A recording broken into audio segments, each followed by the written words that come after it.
नमस्कार, मैं कैलाश शर्मा एक बार फिर उपस्थित हूं आपके सामने कक्षा 10 संस्कृत मणिका कोड नंबर 119 वार्षिक परीक्षा 2025 का हल प्रश्न पत्र लेकर। इस प्रश्न पत्र में जो पहला प्रश्न होता है वो है अपठित अवबोधन।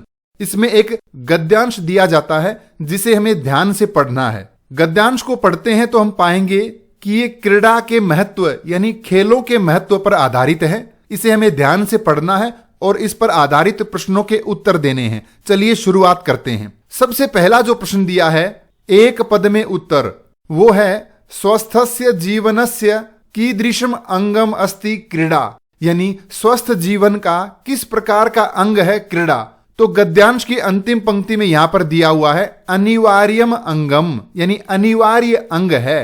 एक शब्द में उत्तर होगा अनिवार्यम। दूसरा प्रश्न है छात्राः कुत्र क्रीडाः क्रीडन्ति, छात्र कहां पर खेल खेलते हैं। गद्यांश में देखिए यहां पर दिया हुआ है छात्राः विद्यालये प्रतिदिनम विभिन्नाः क्रीडाः क्रीडन्ति, तो एक शब्द में उत्तर होगा विद्यालये, यानी विद्यालय में खेलते हैं। तीसरा प्रश्न जो दिया है वो है क्रीडासु सक्रियः नरः किम प्राप्नोति, खेलने में सक्रिय यानी एक्टिव जो आदमी है वो क्या प्राप्त करता है। तो गद्यांश में दिया हुआ है आरोग्यम प्राप्नोति, यानी आरोग्य अर्थात अच्छा स्वास्थ्य प्राप्त करता है। ये थे एक पद में उत्तर वाले प्रश्न। आगे बढ़ते हैं पूर्ण वाक्य में उत्तर वाले प्रश्नों की ओर। सबसे पहले है सत्यमेव किम कथ्यते, सच में ही क्या कहा जाता है। चलिए गद्यांश में देखते हैं। यहां लिखा है सत्यमेव कथ्यते यत यह नरः क्रीडासु सक्रियः भवति सह निरंतरम आरोग्यम प्राप्नोति, जो व्यक्ति खेलने में सक्रिय होता है वो आरोग्य यानी अच्छा स्वास्थ्य प्राप्त करता है। इसमें दूसरा प्रश्न है यदा छात्रः क्रीडायाः अभ्यासम करोति तदा किम वर्धते, जब छात्र खेलने का अभ्यास करते हैं तो क्या बढ़ता है। देखिए गद्यांश में दिया हुआ है यदा छात्रः क्रीडायाः अभ्यासम करोति तदा तस्य शारीरिकम स्वास्थ्यम मानसिकम स्वास्थ्यम च वर्धते, जब छात्र खेलने का अभ्यास करते हैं तो उनका शारीरिक और मानसिक स्वास्थ्य बढ़ता है। पूर्ण वाक्य में तीसरा प्रश्न दिया है अस्माकं देशे लोकप्रियाः क्रीडाः काः सन्ति, हमारे देश में प्रसिद्ध खेल कौन कौन से हैं। तो यहां पर दिया है अस्माकं देशे क्रिकेटः फुटबॉल कबड्डी वॉलीबॉल इत्यादयः लोकप्रियाः क्रीडाः सन्ति, हमारे देश में क्रिकेट फुटबॉल कबड्डी वॉलीबॉल इत्यादि प्रसिद्ध खेल हैं। ये था पूर्ण वाक्य में। आगे बढ़ते हैं शीर्षक लेखन की ओर। दिया है इस अनुच्छेद का एक उपयुक्त शीर्षक लिखिए। तो जैसा कि हमने गद्यांश में देखा, इस गद्यांश में हमें खेलों के महत्व के बारे में बताया है, तो इसका शीर्षक हो सकता है क्रीडायाः महत्वम, खेल का महत्व, या फिर हम जो अंतिम पंक्ति है वो भी लिख सकते हैं स्वास्थ्यम धनम, यानी स्वास्थ्य रूपी धन। ये था शीर्षक। आगे बढ़ते हैं भाषिक कार्य यानी यथा निर्देशम उत्तरत की ओर। सबसे पहले है क्रीडन्ति, इस क्रियापद का कर्ता कौन है, खेलते हैं। तो कौन खेलते हैं, छात्राः, तो सही उत्तर होगा छात्राः। दूसरा प्रश्न है अनिवार्यम, अनिवार्य, इस विशेषण शब्द का विशेष्य शब्द कौन सा है। तो यहां पर दिया हुआ है अनिवार्यम अंगम, तो विशेष्य कौन है, अंग, तो सही उत्तर होगा बी यानी अंगम। तीसरा है सह निरंतरम आरोग्यम प्राप्नोति, वह निरंतर आरोग्य प्राप्त करता है। यहां क्रिया क्या है, तो सही उत्तर है प्राप्नोति, प्राप्त करता है। चौथा है युष्माकम, इस शब्द का विलोम शब्द कौन सा है। युष्माकम यानी तुम्हारा, तो विलोम है अस्माकम यानी हमारा। ये था अपठित अवबोधन। इसके बाद है रचनात्मक कार्य, जिसमें सबसे पहले दिया है पत्र लेखन। प्रश्न को हमें ध्यान से पढ़ना है। दिया है भवान रहमानः, आपका नाम रहमान है और आप दिल्ली नगर में रहते हैं। अपने शहर में वर्षा का वर्णन करते हुए अपने मित्र कृष्ण को लिखे हुए पत्र में मंजूषा में दिए गए शब्दों से रिक्त स्थान पूर्ति करके पुनः लिखें। तो जैसा कि हम जानते हैं अनौपचारिक पत्र में सबसे पहले पत्र लिखने वाले का पता दिया जाता है। तो यहां दिया है तीर्थवासः, तीर्थवास, अब शहर का नाम लिखना है। आप कौन से शहर में रह रहे हैं, दिल्ली नगरे। तो मंजूषा में देखें यहां पर दिया हुआ है दिल्ली तह, तो 1 नंबर पर लिखा जाएगा दिल्ली तह। यहां है प्रिय, अब पत्र किसे लिख रहे हैं, तो यहां पर दिया हुआ है कृष्ण को, तो मंजूषा में देखें यहां पर मिल जाएगा कृष्ण, इसके आगे संबोधन चिन्ह लगा हुआ है, तो इसे हम लिखेंगे 2 नंबर पे, प्रिय कृष्ण सप्रेम नमः। पत्र की पहली पंक्ति होती है अत्र कुशलम तत्रास्तु, यहां सब कुशल है, आशा करता हूं वहां पर भी सब कुशल मंगल होगा, तो 3 नंबर पे लिखेंगे तत्रास्तु।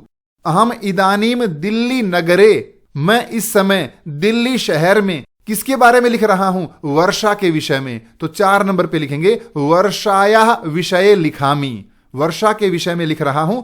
अत्र अस्मिन् वर्षे अत्यधिका वर्षा अभवत, गत सप्ताहे तु निरंतरम वर्षा जाता, पिछले सप्ताह तो पूरे सप्ताह भर बारिश हुई। आकाशे सर्वत्र, आकाश में हर तरफ क्या थे, मेघाः, तो 5 नंबर पे लिखेंगे मेघाः एव आसन्, बादल ही बादल थे। मार्गाः अपि अवरुद्धाः आसन्, रास्ते भी रुके हुए थे। मम विद्यालय तु, मेरे विद्यालय में तो अभवत हो गई क्या, छुट्टी, तो इसके लिए लिखेंगे अवकाशः। 6 नंबर पे हमें लिखना है अवकाशः, विद्यालय में अवकाश हुआ। अत्र डैश जल स्तरः वर्धितः आसीत, अत्र मानी यहां जल स्तर बढ़ गया, किसका, दिल्ली में कौन सी नदी है, यमुना, तो 7 नंबर पे लिखेंगे यमुनायाः जल स्तरः, यमुना का जल स्तर बढ़ गया। वर्षा तु आनंददायिका भवति, बारिश तो आनंद देने वाली होती है, लेकिन अतिवृष्टि जो ज्यादा बारिश होती है वो डैश एव उत्पादयति, वो उत्पन्न कर देती है क्या, समस्याएं, तो यहां लिखा है 8 नंबर पे समस्याम, समस्या उत्पन्न कर देती है, यह 8 नंबर। आगे दिया है तब पत्रोत्तरम प्रतीक्ष्यसे, तुम्हारे उत्तर की प्रतीक्षा रहेगी। पितृचरणयोः मम प्रणामाः, 9 नंबर पे लिखना है हमें प्रणामाः, अपने माता पिता को मेरा प्रणाम कहना। तव मित्रम, आपका मित्र, लिखने वाला कौन है, यहां पर दिया हुआ है रहमानः, तो अंतिम शब्द होगा ये 10 नंबर पे रहमानः। इसी के साथ हमारे पत्र की पूर्ति होती है। पत्र के बाद दिया जाता है चित्र वर्णन, यहां पर एक चित्र दिया हुआ है, विद्यालय का दृश्य है, ये अध्यापक हैं, अध्यापिकाएं हैं, कुछ छात्र हैं जिनके हाथों में पौधे हैं, अध्यापक सिंचाई कर रहे हैं। इसी चित्र के नीचे एक मंजूषा दी है, इन्हीं शब्दों की सहायता से हमें 5 सरल वाक्य लिखने हैं। चलिए शुरुआत करते हैं। ये वाक्य हमने यहां लिखे हैं। सबसे पहले लिखा है इदम विद्यालयस्य दृश्यम अस्ति, ये विद्यालय का दृश्य है। सर्वे वृक्षारोपणम कुर्वन्ति, सभी वृक्षारोपण कर रहे हैं। अध्यापकः पादपान सिंचति, अध्यापक पौधों में सिंचाई कर रहा है। सर्वे प्रसन्नाः सन्ति, सभी प्रसन्न हैं। वृक्षारोपणेन पर्यावरणम शुद्धम भवति, वृक्षारोपण से पर्यावरण शुद्ध होता है। ये लिख दें। सरल से वाक्य लिखना चाहें तो आप लिख सकते हैं अध्यापकाः सन्ति, छात्राः सन्ति, अध्यापिकाः सन्ति, और सर्वे विद्यालयस्य परिसरे एकत्रिताः सन्ति, सभी विद्यालय के परिसर में इकट्ठे हुए हैं। आप इस प्रकार के कोई भी 5 वाक्य लिख सकते हैं। चित्र वर्णन के बाद जो आता है वो अथवा में दिया जाता है अनुच्छेद लेखन। इसमें आपको संस्कृत में 5 वाक्य लिखने होते हैं। विषय दिया है मम जननी और मंजूषा दी है साथ में। तो चलिए मंजूषा में दिए गए शब्दों की सहायता से हम वाक्य लिखते हैं। यह है विषय मम जननी।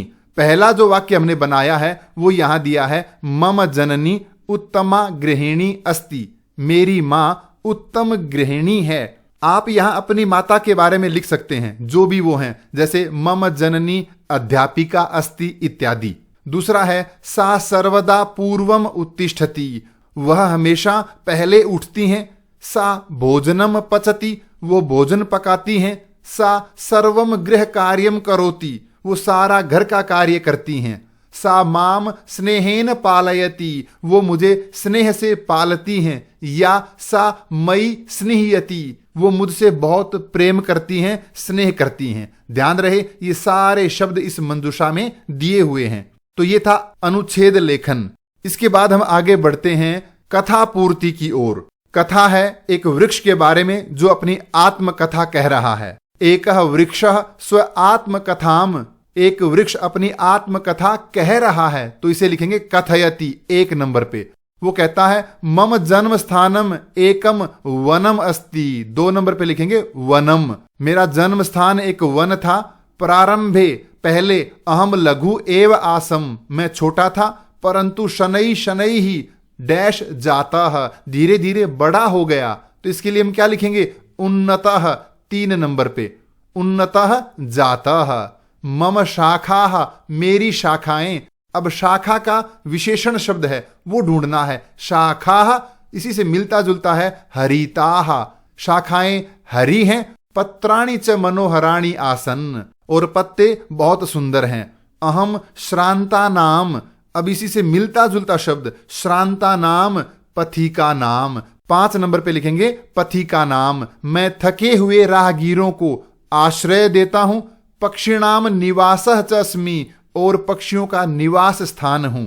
सर्वे जीवाः प्राणवायु अत्र एव, सभी जीव प्राणवायु यहीं पर प्राप्त करते हैं। तो प्राप्त करने को क्या लिखा है? प्राप्नुवन्ति, 6 नंबर पे। तो ये हमने यहां लिख दिया। अहम परोपकारी धैर्यवान च अस्मि, मैं बहुत परोपकारी हूं और धैर्य वाला हूं। मनुष्यः यदा वृक्षम डैश, जब मनुष्य ये कार्य करते हैं, तदा अहम जीवनस्य सुखम अनुभवामि, तो मुझे बड़ा आनंद मिलता है। ऐसा कौन सा काम है? तो वृक्षम पोषयन्ति, 7 नंबर पे लिखेंगे पोषयन्ति।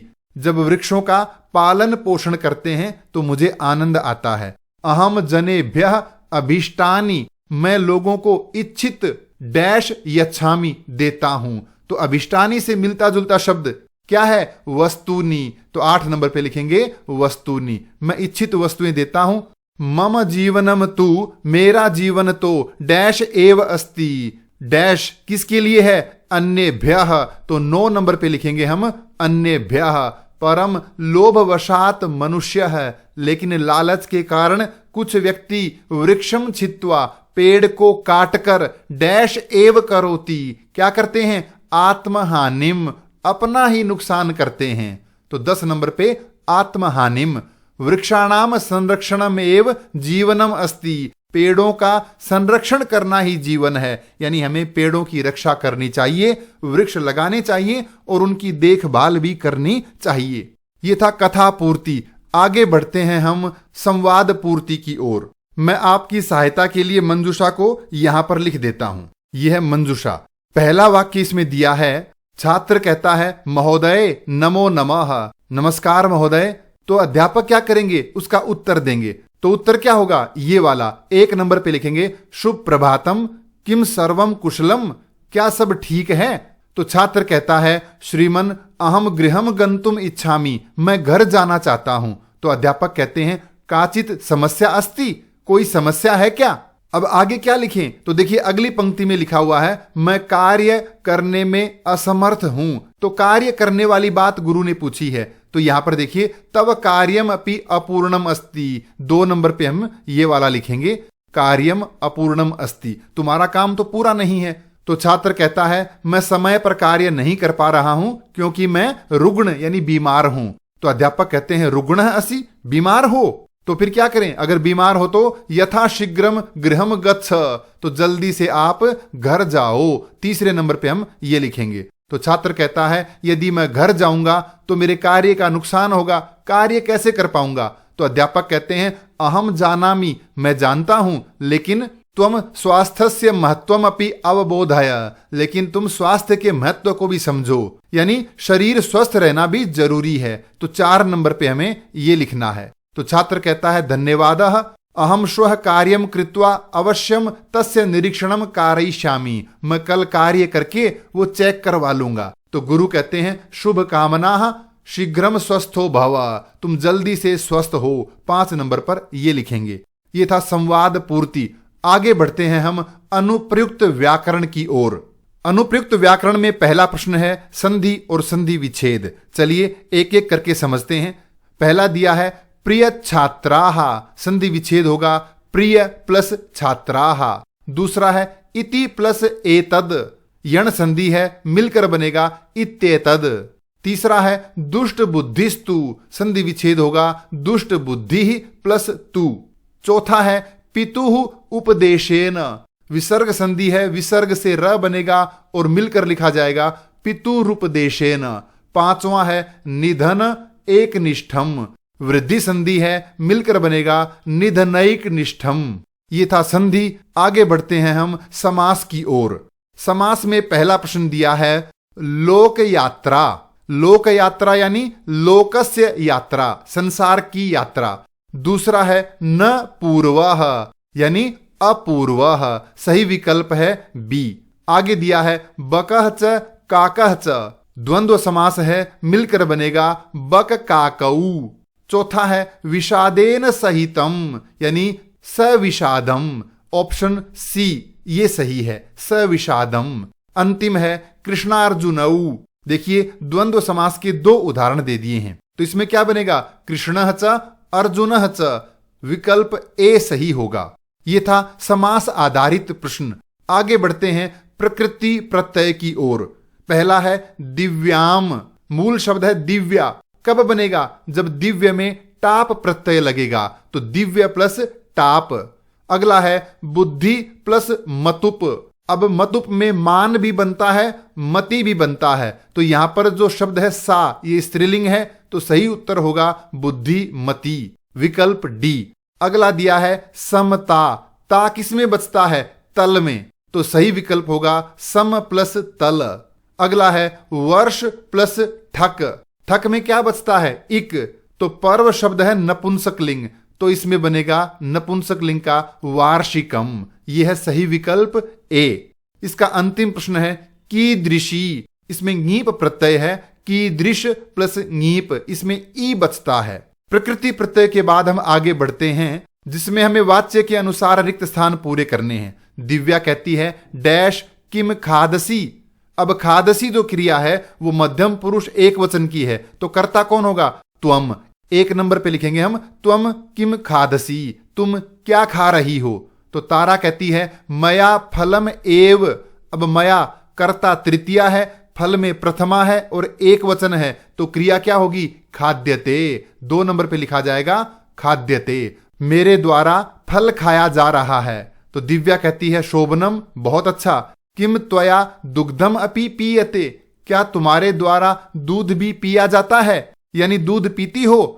तो तारा कहती है आम अहम डैश अपि पिबामी। अहम कर्ता क्या है? वो प्रथमा विभक्ति का है, क्रिया है पिबामी, तो कर्म में द्वितीय विभक्ति होगी। दो शब्द हैं, दोनों में द्वितीय है, दुग्धम अन्नम, लेकिन पिबामी के साथ क्या आएगा? दुग्धम, मैं दूध पीती हूं। तो दिव्या कहती है मया तु रात्रौ भोजनम न क्रियते, मेरे द्वारा रात्रि में भोजन नहीं किया जाता, मैं रात को खाना नहीं खाती। तो तारा कहती है अहम अपि रात्रौ डैश न खादामी, मैं भी रात को अन्नम, चार नंबर पे लिखेंगे अन्नम, मैं रात को अनाज नहीं खाती हूं। यह था वाच्य के अनुसार रिक्त स्थान पूर्ति। आगे दिया है काल बोधक शब्दों से रिक्त स्थान पूर्ति। चलिए एक एक करके हम समझते हैं। सबसे पहले दिया है 4 बजे, जिसे हम लिखेंगे चतुर्वादने। 6:30 क्या होगा? सार्ध षड्वादने। 8:15 सपाद अष्टवादने। 9:45 पादोन दशवादने। ये मिस प्रिंट है, यहां पर न भी लिखा जाएगा, इस प्रकार से लिखेंगे पादोन दशवादने। तो ये था समय आधारित प्रश्न। आगे बढ़ते हैं अव्यय द्वारा रिक्त स्थान पूर्ति। इसमें नीचे मंजूषा में अव्यय दिए हैं।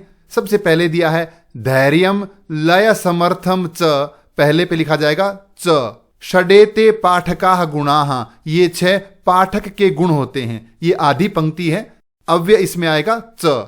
दूसरा है अग्नि ही, इसमें 2 नंबर पे आएगा इव, यानी अग्नि के समान मेरा शोक, मेरा दुख दहक रहा है। यदि अहम, अब यदि यहां आया है यदि, तो क्या आएगा? तरही। 3 नंबर पे लिखेंगे हम तरही। अगर मैं तुम्हारी संतान का पालन न करूं तो कुत्र स्युः पिकाहा, तो ये कोयल कैसे होंगी, कहां से होंगी। चौथा है डैश उक्त्वा, यानी इति उक्त्वा। 4 नंबर पे लिखेंगे हम इति, ऐसा कहकर वह अंतरहित हो गया। 5वें में है नूनम, तो 5 नंबर पे हम यहां लिख देंगे नूनम, ईदृशम दानम इच्छन याचकः प्रेरितः स्यात्। निश्चित रूप से इस प्रकार का दान चाहने वाला याचक प्रेरित होगा। ये था अव्यय द्वारा रिक्त स्थान पूर्ति। आगे बढ़ते हैं अशुद्ध शब्दों के स्थान पे शुद्ध शब्दों का चयन। पहला दिया है भवन्तः अस्य प्रदेशस्य विषये ज्ञातुम उत्सुकाः। अब भवन्तः जो शब्द है यह है बहुवचन और उत्सुकः यह है एक वचन। तो यहां उत्सुकः के स्थान पे शुद्ध शब्द होगा उत्सुकाः। आप ये सब जानने के लिए उत्सुक हैं। दूसरा है यह आत्मनः श्रेयः इच्छति, क्योंकि आत्मनः के साथ सही शब्द क्या होगा? श्रेयः। तीसरा है एतत् कलह। कलह शब्द है, इसका विशेषण भी क्या होगा? पुल्लिंग में एषः।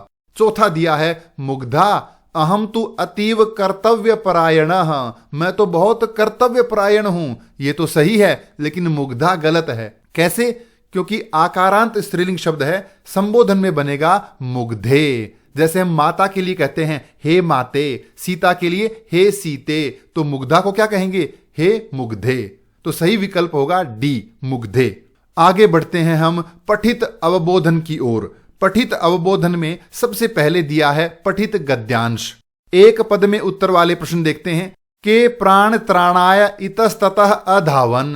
प्राणों की रक्षा के लिए कौन इधर उधर दौड़े? तो सही उत्तर होगा अश्वाः। दूसरा है राजा देशम श्रुत्वा कीदृशाः कपयः अचिंतयन्। राजा का आदेश सुनकर कैसे बंदरों ने विचार किया? तो यहां दिया हुआ है राजा देशम श्रुत्वा भयत्रस्ताः कपयः अचिंतयन्। उत्तर क्या होगा? भयत्रस्ताः। तीसरा है शाली होत्र ज्ञान वैद्यान आहूय कह अपृच्छत। वैद्यों को बुलाकर किसने पूछा? तो ये पंक्ति देखिए, यहां दिया हुआ है राजा शाली होत्र ज्ञान वैद्यान आहूय अपृच्छत।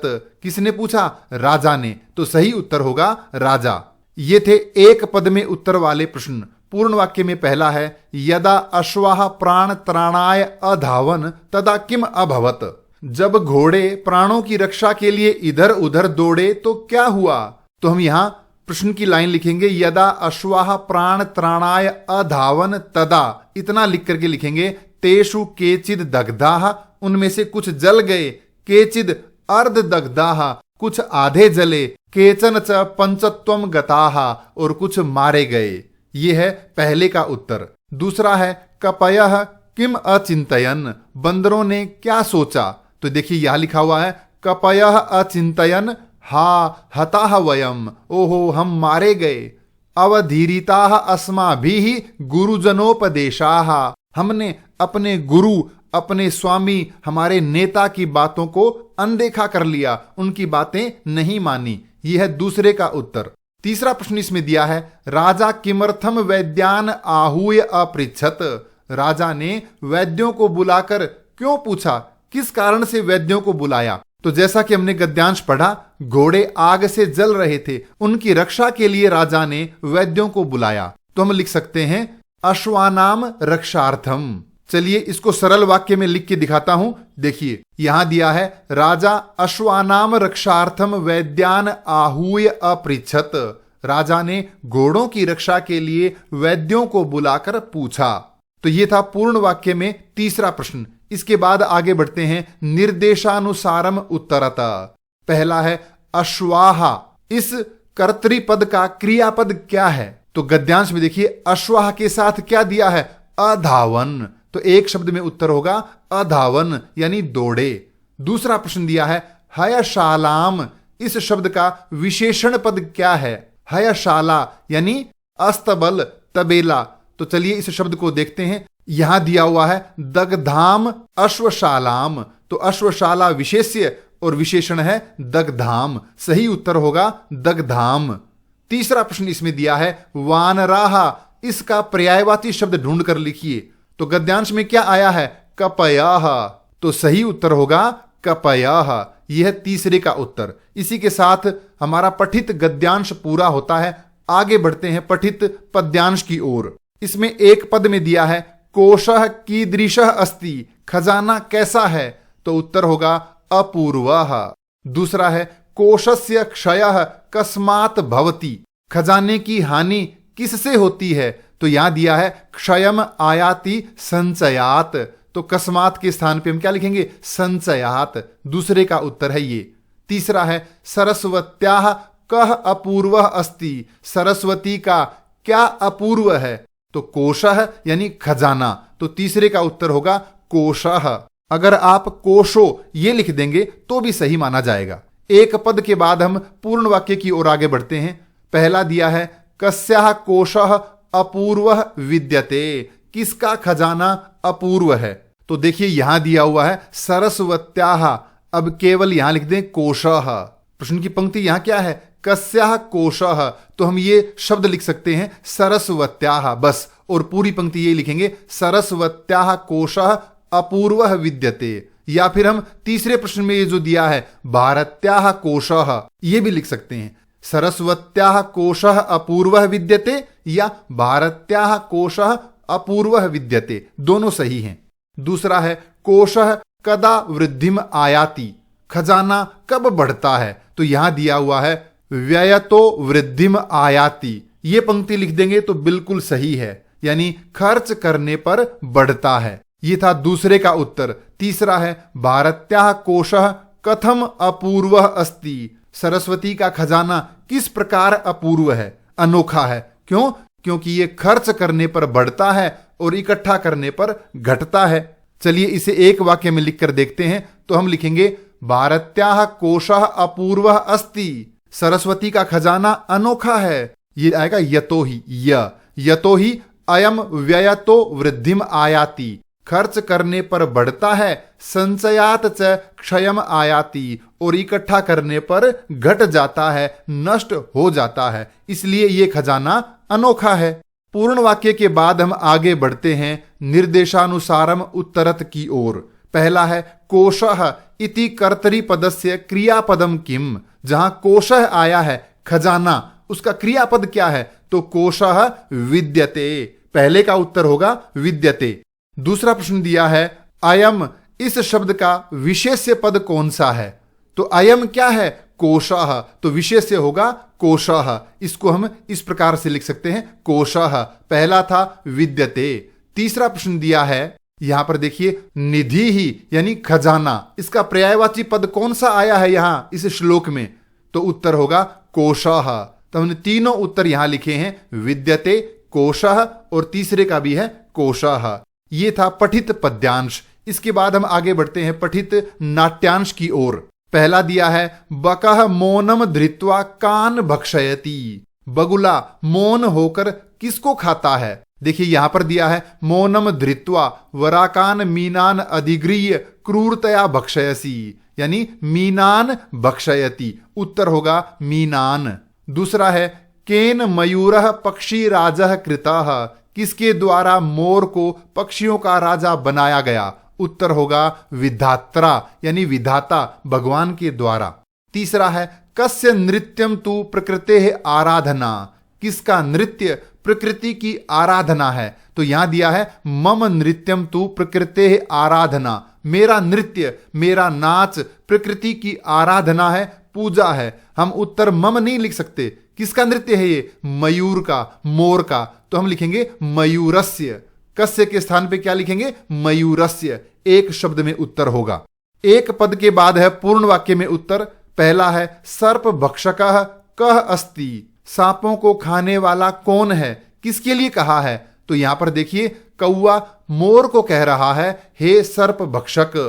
तो इस प्रश्न का उत्तर हम कैसे लिखेंगे? इस प्रकार लिखेंगे मयूरः सर्प भक्षकः अस्ति, मोर सांपों को खाने वाला है। दूसरा प्रश्न देखते हैं कोकिलः कस्य केकारवम श्रुत्वा लज्जते, कोयल किसकी आवाज सुन के लज्जित हो जाती है? नाट्यांश में यहां पर दिया है कोकिलः मम केकारवम श्रुत्वा, मेरी आवाज सुन के लज्जित होती है। मम के स्थान पे क्या लिखेंगे? मयूरस्य। तो किस प्रकार लिखा जाएगा? देखिए कोकिलः मयूरस्य केकारवम श्रुत्वा लज्जते, कोयल मोर की आवाज सुनकर लज्जित हो जाती है। तीसरा प्रश्न देखते हैं, यहां लिखा है मयूरस्य कीदृशानाम पिच्छानाम अपूर्वम सौंदर्यम अस्ति, मोर की किस प्रकार की पंखों का सौंदर्य अपूर्व है? तो नाट्यांश में देखिए यहां लिखा हुआ है चारु वर्तुल चंद्रिका शोभिता नाम मम पिच्छा नाम अपूर्वम सौंदर्यम।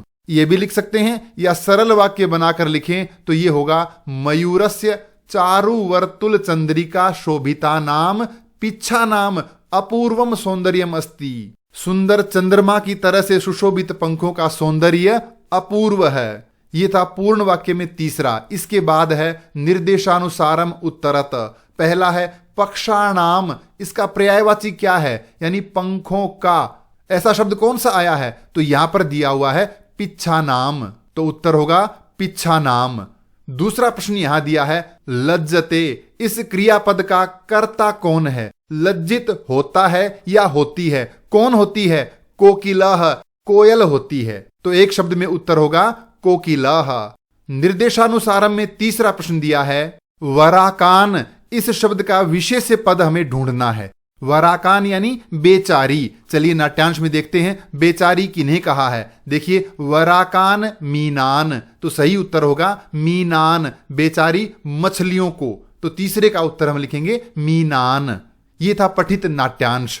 आगे बढ़ते हैं हम प्रश्न निर्माण की ओर। चलिए प्रश्न निर्माण को एक एक करके समझते हैं। पहला है मनः अभ्यासेन गृह्यते, मन को अभ्यास से ग्रहण किया जाता है। अभ्यास से तो हम लिखेंगे केन। भगवते नमः, तो भगवते चतुर्थी एक वचन है, तो यहां पर होगा कस्मै नमः। ध्यान रहे प्रश्नवाचक वाक्य बनाने के बाद अंत में प्रश्न सूचक चिन्ह लगाना न भूलें, ये हमें ध्यान रखना है। तीसरा है स पुनः मित्रस्य गृहं समागतः, मित्रस्य यानी कस्य। पिता बाल्य विद्याधनम यच्छति, तो पिता के स्थान पे क्या आएगा, कः।